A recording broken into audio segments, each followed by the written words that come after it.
गरीबी प्लस जो ये तो हो गया। अब उसके बाद प्राइम मिनिस्टर साहब ने एक प्रपोजल थी कि स्टॉक मार्केट के जो ट्रांजैक्शंस हैं उनके ऊपर भी टैक्स लगा दिया जाए। देखिए ना, अब स्टॉक मार्केट कौन खेलता है? आम गरीब ज़्यादा लोग। तुम खेलती हो स्टॉक मार्केट? नहीं ना। You are a solid middle class person, right? Right? I also don't play the stock market. कौन ये स्टॉक एक्सचेंज कौन खरीदता है, कौन ट्रांसफर करता है? Those who know the game. And who have money to invest. Rich people. ठीक? गरीब लोग हैं जो छोटे में किसी ने 200 स्टॉक खरीद लिए, किसी कंपनी के शेयर्स खरीद लिए, वो छोटी मोटी बेचारे लगे रहते हैं लोग कि शायद इसकी कीमत बढ़ जाए, मगर they are not the main ones. Main ones जो बेचते हैं, खरीदते हैं, they are rich people, speculators and rich people. वो इन्वेस्टमेंट के तौर पे करते हैं। उसके ऊपर छूट दे दी है ट्रांजैक्शंस की। जी, ये रिजेक्ट कर दिया प्रपोजल ना। ये प्रपोजल जो थी कि थोड़ी सी ट्रांजैक्शंस के ऊपर भी किया जाए, इसको उन्होंने रिजेक्ट कर दिया। ये करना चाहिए। ये अमीरों को एक छूट मिल गई है, ये नहीं होनी चाहिए थी। नहीं होनी चाहिए थी। जैसे पहले वो जो है डिफेंस वालों को और ब्यूरोक्रेट्स को मिल गई, ये नहीं होनी चाहिए थी। ये भी फिर अमीरों के लिए ये ट्रांजैक्शंस की जो छूट दे दी है, ये नहीं होनी चाहिए थी। नहीं, सरचार्ज 10% जो already salaried non salaried class पे टैक्स लगा रहे हैं आप, उसके ऊपर 10% सरचार्ज अलग से लगा दिया। वो अलग बात है, मैं आता हूँ उसकी तरफ। Okay. I'll come to that. मैं अभी बात कर रहा हूँ जो बुरी बातें हो बुरी रही हैं। बातें हैं। मैं उसकी तरफ आ रहा हूँ। आगे आइए, जो ये डिस्कस हम कर चुके हैं, जो अभी हमने बात की है कि सैलरी क्लास, हाँ, उस पे 10% उसके ऊपर जो सब कुछ हुआ है, और जो मगर इसमें इसके दो पहलू हैं। एक पहलू तो ये है कि मिडिल क्लास को उड़ा दिया है, जी, ठीक, मगर इसमें एक और पहलू है कि जो बहुत अमीर लोग हैं उनका टैक्स ब्रैकेट भी एक सरचार्ज लगा दिया 10%। तो पहले वो 30-35% टैक्स देते थे। अगर 100 रुपये कमाते थे तो 35 रुपये टैक्स देते थे। अब उनका जो बर्डन है वो 40-45% पे चला गया।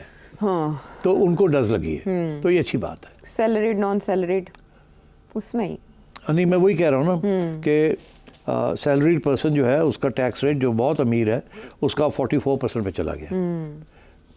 ठीक है। और ये नॉन सैलरीड, मैं आपको समझा दूं यहाँ मतलब क्या है इसका। देखिए, सैलरी होती है कि तनख्वाह, नॉन सैलरीड होती है कि आपने एक पार्टनरशिप बना ली, एक पार्टनरशिप बना ली आपने और मैंने, जिसके आधे शेयर्स आपके मेरे हैं, और हमने कारोबार शुरू कर दिया। हम नॉन सैलरीड हैं, मगर हमारे जो आमदन है वो प्रॉफिट है। उनको उसने कहा हम इसको भी ट्रीट करेंगे सैलरी, क्योंकि आप अपने एम्प्लॉइज हैं। ओके, ठीक है। आप अपने एम्प्लॉइज हैं, आप पार्टनरशिप है, यू योर ओन एम्प्लॉइज, तो इसको भी ट्रीट किया इस तरीके से। तो ये अच्छा किया, ठीक किया। अच्छा, उसके बाद आप आ जाए जो कि हेडलाइन बनी हुई आज कि जी रहना भी मुश्किल और छोड़ना भी मुश्किल। हाँ। यही है ना? क्या ये बिल्कुल बहुत ज़बरदस्त हेडलाइन है ना? हाँ, जैसे जुल्फ़िकार अली भुट्टो साहब के बारे में कहा जाता है, जो गलत कहा जाता है कि जब ये सारा बांग्लादेश का मामला हुआ तो उनका उधर तुम इधर हम, ये उन्होंने कभी नहीं कहा था। ये यहाँ एक मदीर से उन्होंने हेडलाइन लगाई थी अपने लफ्ज़ों में, मगर वो भुट्टो साहब के गले बढ़ गई थी। तो अब ये है कि यहाँ उन्होंने आप मेरा ख्याल है जब सैर सपाटे के लिए निकलती हैं तो आप इकोनॉमी क्लास टिकट लेती हैं जी, तो उसके ऊपर अब आपको 12,000 रुपये एक्स्ट्रा देने पड़ेंगे।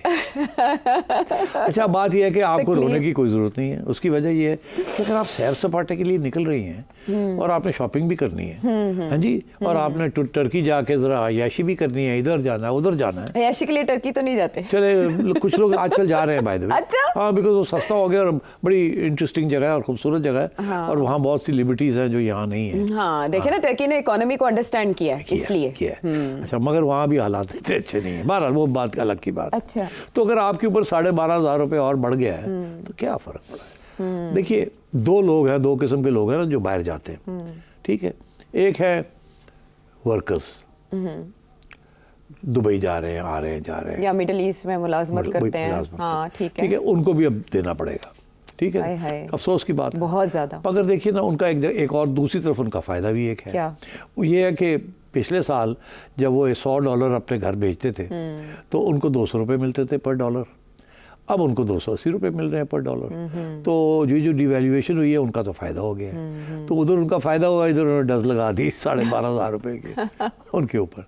ठीक, तो मेरा ख्याल है कि उनको इतनी ज़्यादा चीखने की कोई ज़रूरत नहीं है। अच्छा। उनका एक तरफ फ़ायदा हो गया जो जहाँ आपको और मेरा नुकसान हुआ है, क्योंकि बहुत महंगाई होगी ना यहाँ डिवैल्यूएशन के साथ, मगर वो जो रेमिटेंस भेजते हैं उनको फ़ायदा हो गया। चले, अच्छा, मतलब अच्छा फील करने के लिए आपने एक अच्छा। अब आइए आपके जी, जब मैं ट्रैवल करता हूँ तो मैं बिजनेस क्लास में जाता हूँ, ठीक है, मुझे तो ठीक ठाक डज लगाई उन्होंने। हाँ जी, कोई 1.5 लाख रुपया बढ़ा दिया टोटल टैक्स। पहले अगर एक टिकट बिजनेस क्लास का यहाँ से लंदन का लेते थे तो कोई 10 लाख रुपए का टिकट है। अच्छा। रिटर्न टिकट, ठीक है। अब वो मतलब है कि कोई 11, साढ़े 11, 12 लाख का हो जाएगा। ठीक है, मैं समझता हूँ बड़ी अच्छी बात की है। ठीक है, अगर मैं 10 लाख दे सकता हूँ तो फिर 12 भी दे सकता हूँ। तो ज़ाहिर है रोऊंगा, पीटूंगा, गालियाँ दूंगा, मगर मतलब देना तो पड़ेगा। और फिर आखिर में यही होगा कि आपने जो 1.5 लाख रुपया या 2 लाख रुपया ज़्यादा दिया है, तो वो आप एक दिन अपनी फैमिली के साथ 5 स्टार होटल में जाके खाना नहीं खाएंगे, यही होगा ना। वहाँ एक दिन शाम को खाना खाएंगे, 2 लाख रुपए लग जाते हैं 5 लोगों के। ठीक, तो क्या बिग डील क्या है। तो अच्छा किया अमीरों को ऑर्डर्स लाए। अच्छा, तो मैं और आपके ऊपर भी इतनी कोई रोने धोने की जरूरत नहीं। हम तो चाहेंगे ही नहीं ना कि हम बिजनेस क्लास में जाएंगे, हम भी तरक्की करें, या हम भी थोड़ा ज्यादा कमा लें, जमा कर लें, या सेविंग कर लें, तो देना फिर। हाँ, तो उसकी नौबत तो आने देना, पहले हमारी कमर पे इतना बोझ ला देंगे। वो तो देखे ना, ये तो बदकिस्मती है कि ये इस वक्त बोझ पड़ गया है, मगर एक्चुअली ये बोझ पड़ना चाहिए था 20 साल पहले। जी। पूछिए क्यों? 1996 में प्रेसिडेंट फारूक लगारी थे as president of Pakistan, PPP की गवर्नमेंट थी मोहतरमा की। उस वक्त IMF ने कहा था कि सेल्स टैक्स लगाना शुरू कर दें हर चीज़ के ऊपर। अच्छा। और उस वक्त ये तजवीज़ थी कि आप थोड़ा सा सेल्स टैक्स लगाएं, 2-3% लगा दें, फिर अगले साल 2-3% बढ़ा दें, फिर अगले साल 2-3% बढ़ा दें, और 5 साल के अंदर आप 12 से 15% तक आ जाए। आहिस्ता आहिस्ता लोगों को आदत हो जाएगी पैसे देने की, और ये बिल्कुल गुम जाएगा। ये एक जंप में मत करें। मगर उस वक्त की हुकूमत ने ये फैसला किया कि नहीं, हम वो भी नहीं लगाना चाहते। हाँ, सियासी कॉम्प्रोमाइज है, सियासी तौर पर अपने हम लिए। जो जिस किस्म की सियासी पॉलिसीज यहाँ भुगत रहे हैं, उसकी वजह से आज सारा बोझ पड़ गया है, और सबसे ज़्यादा बोझ जो है गरीब और मिडिल क्लास के ऊपर पड़ रहा है। इसलिए ये बजट जो है ना, इसके ऊपर मेरे ये इतराज़ है। मुझे बिल्कुल इतराज़ नहीं है कि आपने अमीरों को डज लगाई है, मगर और भी डज लग सकती थी, आपको लगानी चाहिए थी। और वहाँ से जो पैसे आप कमाते, वो आप मिडिल क्लास को सहूलत देते, रिलीफ देते। और वो आइटम्स जो कि ज़्यादातर गरीब लोग या मिडिल क्लास लेते हैं, लाइक मेडिसिन्स, लाइक मिल्क, इस किस्म की चीज़ें, उनके ऊपर इतना हेफ्टी GST ना लगाते। अब 10 से 18% लगा दिया ना, तो 3 से 4% कर देते। तो वहाँ जो लॉस होता, वो आप अमीरों को डज लगा के वहाँ से कर लेते। ठीक। गाड़ियों जो आ रही हैं उनके ऊपर ऑर्डर लगा देते, ये गाड़ियाँ, बड़ी गाड़ियाँ जो यहाँ बिक रही, और उनके ऊपर डज लगा देते। क्या फ़र्क पड़ता? आपने वो हाइब्रिड वाले मामले पे भी तो उन्होंने यू टर्न लिया है। अच्छा, तो मैं ये समझ रहा हूँ कि वो इसलिए बाय द वे इसलिए यू टर्न लिया है क्योंकि इन्होंने जापान वालों के साथ मुआहदा किया हुआ था। क्योंकि जापानीज टेक्नोलॉजी आ रही है, तो उनके साथ एक अंडरस्टैंडिंग थी, ट्रेड डील थी, तो इसको वायलेट नहीं कर सकते थे, इसलिए और छूट दे दी हाइब्रिड को। अच्छा किया। पहले प्रपोज किया और फिर छूट दे दी। नहीं, वो प्रपोज तो करते हैं ना, और जो करने वाले होते हैं तो क्रॉस तो बोर्ड कर देते हैं। ओके सर साहब, अच्छी बातें बजट में क्या क्या हैं वो आप बता रहे थे। बात कर रहा था। अगला पॉइंट ये है कि गवर्नमेंट ने 3% फेडरल एक्साइज ड्यूटी बढ़ा दी है ट्रांसफर ऑफ प्रॉपर्टी। अच्छा। प्रॉपर्टी ट्रांसफर ये वोंट अप्लाई टू फौजीज एंड ब्यूरोक्रेट्स। ठीक। ये ट्रांसफ़र ऑफ प्रॉपर्टी जो फाइलर है और नॉन फाइलर, फाइलर 3% दे, नॉन फाइलर 5% दे। मैं समझता हूँ नॉन फाइलर के ऊपर ज़्यादा करनी चाहिए थी, 10% करनी चाहिए थी। अच्छा। मगर इन्होंने नहीं की।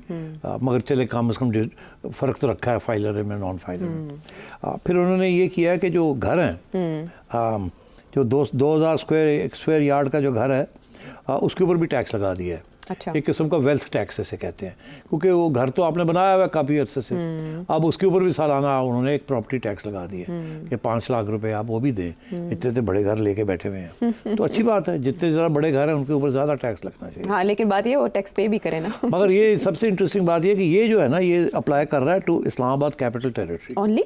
हाँ, वो जो वहाँ फार्म हाउसेज बने हैं ना, बनीगाला और इधर उधर फार्म हाउसेज बने हैं बहुत सारे, जो कि फार्म लैंड था, उन्होंने घर बना लिए वहाँ। अच्छा। और उसके ऊपर आपको पता है अभी तक रेगुलराइजेशन के ऊपर मसले बने हुए हैं। लोगों ने फार्म हाउसेस बनाने थे, उन लोगों ने फुल फ्लैश घर ही बना लिए। फार्म हाउस होता है कि ये एक टॉयलेट रख लें और एक बैठने की जगह बना। फार्म हाउस है ना, तो आपने फार्मिंग करनी है वहाँ। ये तो नहीं कि आपने एक रेजिडेंशियल घर बना देना है, 5 बेडरूम घर बना देना है। तो ऐसे ही होता है फार्म हाउस का मतलब। मगर वो इलाका जो था वो डिमार्केटेड एज फार्म लैंड। तो इसलिए जिन्होंने वो जगह खरीद के वायलेट किया उसके ऊपर आज तक कार्रवाई होती रही, मगर कोई खास रिजल्ट नहीं निकला। लोग जाके स्टे ले लेते रहे and so on so fourth. अच्छा। और खान साहब, इमरान खान ने भी नहीं किया था, फिर वो साकिब निसार साहब एक फरिश्ते के तौर पे आए, उन्होंने रेगुलराइज कर दिया खान साहब का थोड़े से पैसे लेके। तो मतलब इस किस्म की चीज़ें होती रही। अब इन्होंने कहा कि वहाँ जिन लोगों के घर हैं, बड़े बड़े घर हैं, उनके ऊपर उन्होंने टैक्स लगा दिया है सालाना। ये अच्छा किया है, बिकॉज पहले गलत काम हुआ था। ठीक। इसी तरह स्टैम्प ड्यूटी बढ़ा दी है, अच्छी बात है, घरों के ऊपर, बड़े घरों के ऊपर। आगे आइए, 15% कैपिटल गेन्स टैक्स लगा दिया है instead of 20% in the case of stock fund. Capital gains 20% था, उसको अब 15% कर दिया। वो स्पेशल कैटेगरीज हैं स्टॉक फंड की, डिविडेंड रिसीट्स की, लेस देन कैपिटल गेन्स वगैरह, थोड़ा कॉम्प्लिकेटेड है। बट टेलीफोन कॉल्स जो हैं वो एक प्रपोजल थी कि उसके ऊपर भी टैक्स लगा दिया जाए, वो नहीं लगाया इन्होंने। अच्छा। वो जो टेलीफोन कॉल्स है, अच्छा किया। इन्होंने फाटा को फिर से कोई टैक्स नहीं लगाया फाटा में। अब बात ये जी, इस पर दो राय तो हो सकती है। एक राय ये है कि फाटा बैकवर्ड एरिया है और वहाँ कोई इंडस्ट्री नहीं है, कोई कुछ नहीं है, लोगों की आमदन भी कम ही है, तो वहाँ टैक्सेस नहीं होने चाहिए। दूसरी ये है कि वो अब इंटीग्रेट हो गया केपी में, अब फाटा तो रहा नहीं, अब तो वो केपी का हिस्सा बन गया है, और वहाँ की इकोनॉमी का हिस्सा बन गया है। तो अगर बात तो सारे केपी के ऊपर जो टैक्सेस है वहाँ भी अप्लाई होने चाहिए, मगर इन्होंने नहीं किया। इन्होंने अभी भी फाटा को प्रोटेक्ट किया है। मैं समझता हूँ अच्छी बात है ये। इसी तरह उन्होंने आज़ाद कश्मीर और जम्मू और आज़ाद कश्मीर में सेल्स टैक्स, बिजली वगैरह के ऊपर सेल्स टैक्स नहीं लगने दिया। अभी प्रोटेस्ट हो रहे थे वहाँ, आपको पता ही है, शोर पड़ा हुआ था कि करते तो पता नहीं क्या हो जाता, वहाँ लड़ाई झगड़े हो जाते हैं, खून खराब हो जाता।